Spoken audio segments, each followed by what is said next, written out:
साथियों, आज हम हाई स्कूल के द्विघात समीकरण चैप्टर से 5 इम्पोर्टेंट क्वेश्चन लेके आए हैं। क्योंकि यूपी बोर्ड के एग्ज़ाम बिल्कुल करीब में है, तो मैंने सोचा कि आपके लिए कुछ ऐसा लेके आऊँ जो कि बहुत ज़्यादा इम्पोर्टेंट हो और परीक्षाओं में काम आए। तो ये 5 क्वेश्चन मैं लेके आया हूँ, बहुत ही अच्छे क्वेश्चन है ये। तो ये द्विघात समीकरण के चैप्टर से बहुत ही इंपॉर्टेंट क्वेश्चन है, ये परीक्षाओं में आपके आ सकते हैं। तो पहला क्वेश्चन ये है। तो सबसे पहला जो क्वेश्चन हमने लिया है समीकरण से, द्विघात समीकरण से, तो ये है कि समीकरण x + 6 x - 5 = 0 के मूल होंगे। तो इस क्वेश्चन को इस तरीके से करते हैं, x + 6 = 0।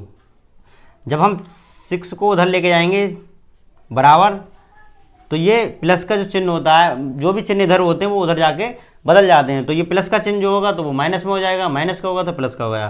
तो यहाँ जो प्लस है तो इधर हो जाएगा माइनस का। तो x = -6।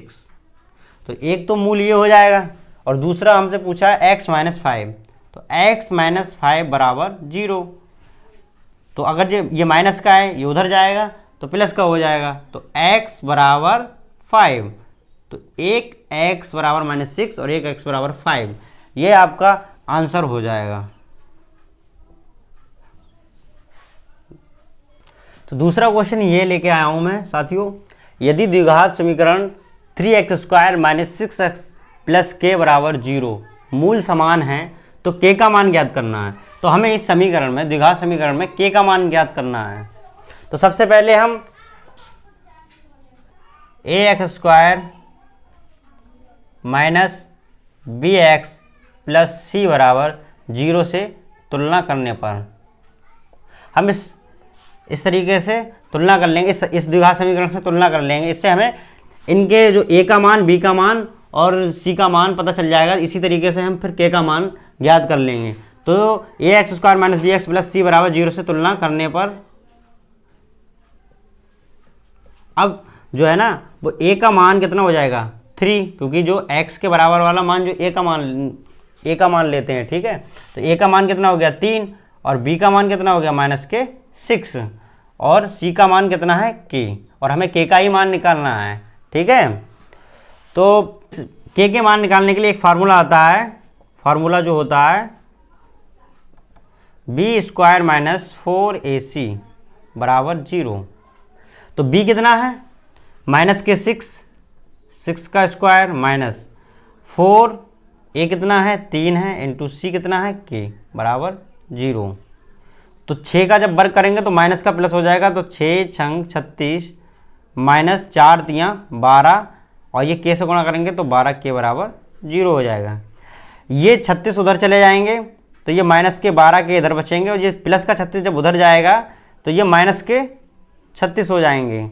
माइनस से माइनस कट जाएगा, यहाँ जो k बचेगा, और ये 12 को 36 से भाग कर देंगे तो 36 भाग 12, 12 एकम 12 और 12 तियाँ 36। इस तरीके से k का मान निकल आया 3। तो k का मान कितना निकल के आया 3। ऐसे ये भी बहुत इंपॉर्टेंट क्वेश्चन है। और तीसरा क्वेश्चन देखिए, द्विघात समीकरण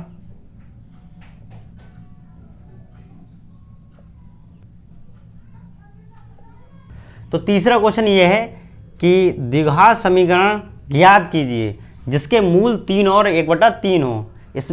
इस सवाल में हमें मूल दे रखे हैं और हमें समीकरण ज्ञात करनी है। तो मूलों का योगफल क्या होता है, मूलों का योगफल कर लेंगे और मूलों का गुणनफल कर लेंगे। तो मूलों का योगफल होता है a + b, मतलब जो ये है a बराबर मान लेंगे 3 और b बराबर मान लेंगे 1/3। तो इन दोनों को जब हम करेंगे तो a3 + 1/3, इन्हें हल करेंगे तो 3 तियाँ 9 और 1 10/3 हो जाएगा। तो योगफल जो निकल के आया वो 10/3। अब मूलों का गुणनफल कर लेंगे, मूलों का गुणनफल कर लेंगे। तो मूलों का गुणनफल क्या हो जाएगा, a × b, मतलब 3 × 1/3। तो 3 एकम 3 और 3/3, 3 को 3 से डिवाइड कर देंगे तो बचेगा 1। तो गुणनफल निकल के आया 1। अब इस द्विघात समीकरण का सूत्र होता है x² - मूलों का योगफल x प्लस मूलों का गुणनफल बराबर 0। तो एक्स स्क्वायर लिख लेंगे। अब यहाँ मूलों का योगफल कितना निकल के आया हमारा 10/3 और ये x से गुणा कर लेंगे तो यहाँ x हो जाएगा, प्लस मूलों का योगफल कितना निकल के आया 1, तो 1 लिख लेंगे बराबर 0। ये जो 3 हैं इनकी गुणा इधर से कर लेंगे और इससे कर लेंगे, तो 3 की x से स्क्वायर से गुणा करी तो 3x स्क्वायर हो गए माइनस के 10x, और ये वाले 3 की जब 1 से गुणा करेंगे तो 3 एकम 3 बराबर 0। ये हमारा द्विघात समीकरण निकल के आए, ठीक है, और यही हमारा आंसर हो जाएगा। मूलों द्वारा जब भी मूलों द्वारा अगर मूल दे रखे हों और समीकरण निकालने के लिए आए तो इस तरीके से हम क्वेश्चन करते हैं कि सबसे पहले हम योगफल निकाल लेंगे, फिर गुणनफल, और ये फार्मूला लगाकर हम इस तरीके से समीकरण बना लेते हैं। बहुत ही आसान सवाल हो जाता है, ठीक। X square plus 2bx minus A square minus B square बराबर 0 को हल कीजिए। तो हम ये सबसे पहले हल करने से पहले पता क्या करेंगे, हम ax स्क्वायर प्लस bx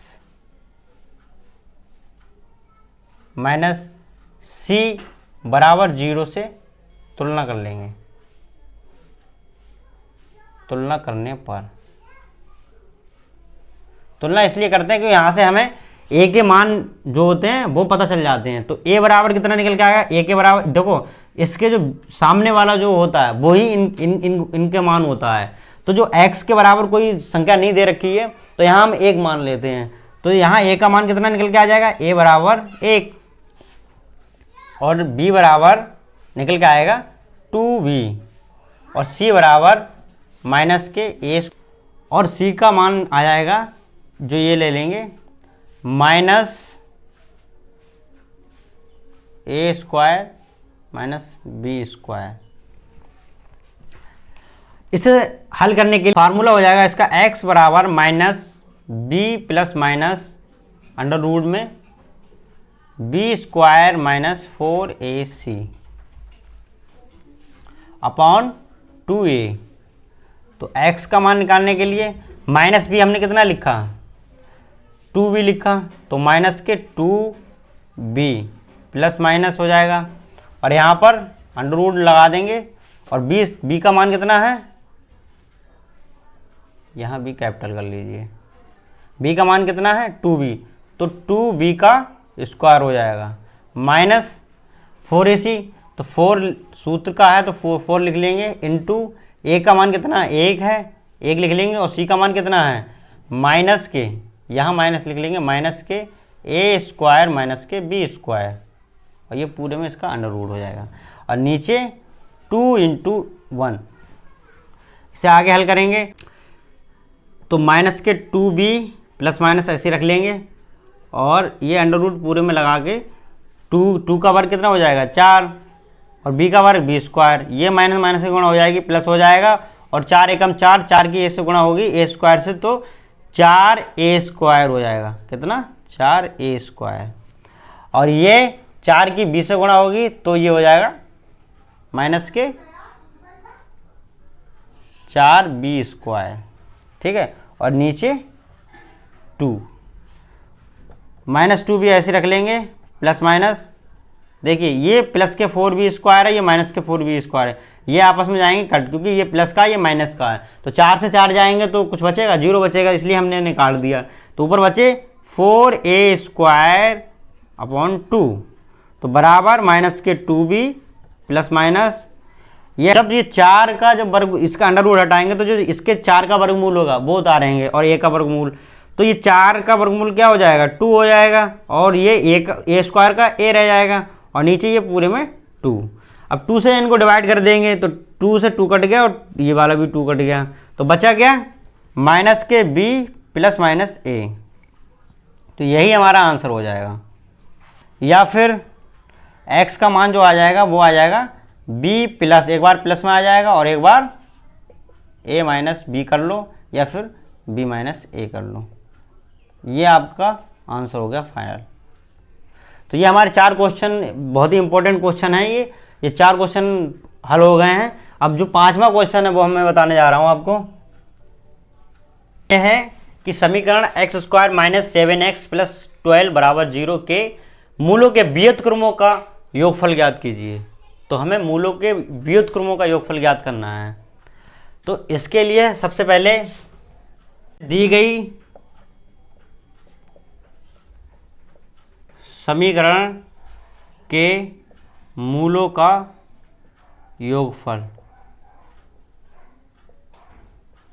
मतलब अल्फा प्लस बीटा बराबर क्या होता है, एक्स माइनस एक्स का गुणांक माइनस एक्स का गुणांक अपॉन एक्स स्क्वायर का गुणांक। गुणांक जो होते हैं, जैसे ये x है तो x का गुणांक 7 माना जाएगा और एक्स स्क्वायर का गुणांक 1 माना जाएगा, क्योंकि जब अगर कोई संख्या नहीं दे रखी होती है तो हम 1 मान लेते हैं। ठीक है, तो दी गई समीकरण के मूलों का योगफल कितना हो गया, अल्फा प्लस बीटा बराबर माइनस एक्स का गुणांक अपॉन एक्स स्क्वायर का गुणांक। तो एक्स का गुणांक माइनस एक्स का गुणांक क्या है, माइनस तो सूत्र में लगा हुआ तो माइनस, और एक्स का मान क्या है, जो गुणांक है वो है माइनस के 7, तो माइनस के 7 अपॉन एक्स स्क्वायर का गुणांक क्या हो गया 1, तो बराबर ये माइनस माइनस गुणा हो गई तो 7 हो गए प्लस के अपॉन 1 मतलब 7। तो जो योगफल है वो कितना है, 7 है। अब इसके बाद दी गई समीकरण का गुणनफल, मतलब अल्फा इंटू बीटा बराबर होता है, अल्फा बीटा बराबर होता है अचर पद अपॉन एक्स स्क्वायर का गुणांक।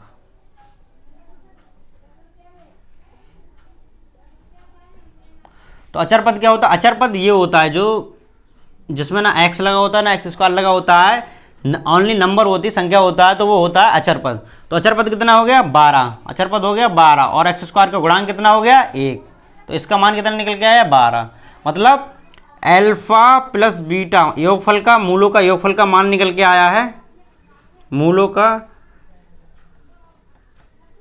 योगफल अल्फा प्लस बीटा बराबर निकल के आया है 7 और मूलों का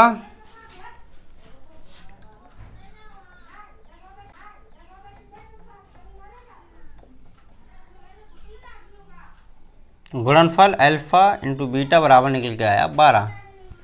तो अब व्युत्क्रम जब निकालते हैं तो योगफल बटा गुणनफल